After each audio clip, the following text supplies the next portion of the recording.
Remember back when a pen could seduce you into buying a phone? When Samsung's S Pen was the reason people chose a €1,000 plus handset?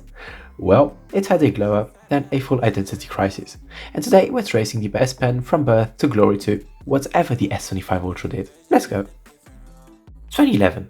Samsung shows the Galaxy Note at the IFA, and the world laughs. The Note sold fast, 1 million in 2 months, 10 million by August 2012. And that's not niche, that's mainstream appetite. And that mattered because phones were becoming tools for productivity, not just pocket cameras and iPods. This went on up until 2018 with the Note 9. This phone added Bluetooth Low Energy inside the S Pen so it could act as a remote controller for camera shutter, media, slides, whatever you wanted.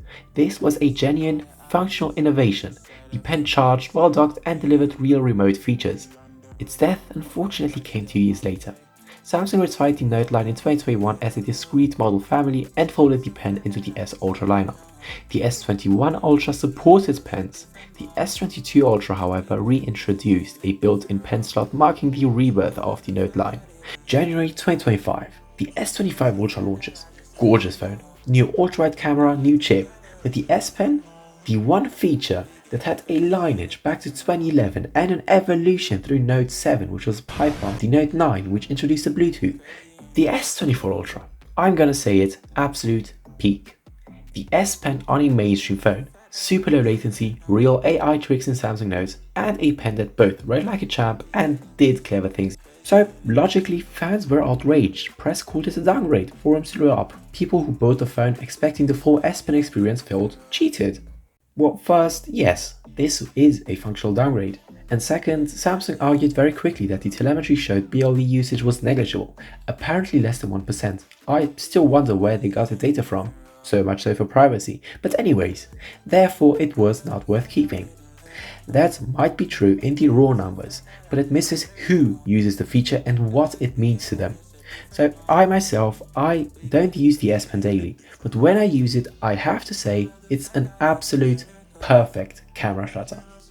This isn't an isolated change. Samsung also removed the S Pen support from the Galaxy Z Fold 7, the foldable that prioritized thinness and durability by removing the active digitizer layer.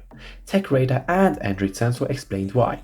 The engineering trade-offs for a thinner, tougher, less creased display meant the digitizer and therefore the S Pen had to go. In my opinion, the Z Fold 7 is an exception, however, because it's just so thin, you just gotta hold it in your hand like once, and it's just logic why they had to ditch the S Pen. Now this is definitely a pattern. Samsung is simplifying the S Pen across device families. Phones, foldables, tablets. The common arguments are engineering constraints, margin improvement, and claims of low usage. But when the same user base is now being told the pen is merely for scribbles, you remove a meaningful part of the product narrative. With Bluetooth gone, the S Pen becomes functionally closer to a generic stylus. Still great for artists, note takers, but less unique as a selling proposition. Apple still charges for pencil and iPad, but the product narratives are different. Apple sells iPads based on the tablet's first workflows. Samsung sold premium phones as pen-capable devices. Lose the remotes, and you lose a unique talking point. So the S Pen isn't dead, it's just muted. And in consumer electronics, muted features rarely come back without a scandalous reversal. Conclusion. The S24 Ultra was peak, full of features, smart UI, and true S Pen power. The S25 Ultra removed a key capability, Bluetooth Low Energy, and the decision echoes elsewhere. The Z Fold 7 loses S Pen compatibility, which is pretty much justified. The Tab S11, which isn't justified, also lost Bluetooth. Samsung is simplifying the pen across lines for engineering and cost reasons, which to them makes sense. For fans, it's betrayal. For the mainstream buyer, maybe not a big deal. So for Samsung's brand, it's pretty much a gamble. If you're watching this on an S23 or S24 Ultra in hand, salute. If you're debating an S25 Ultra, check the feature list twice. Drop a comment. What did you use the S Pen for?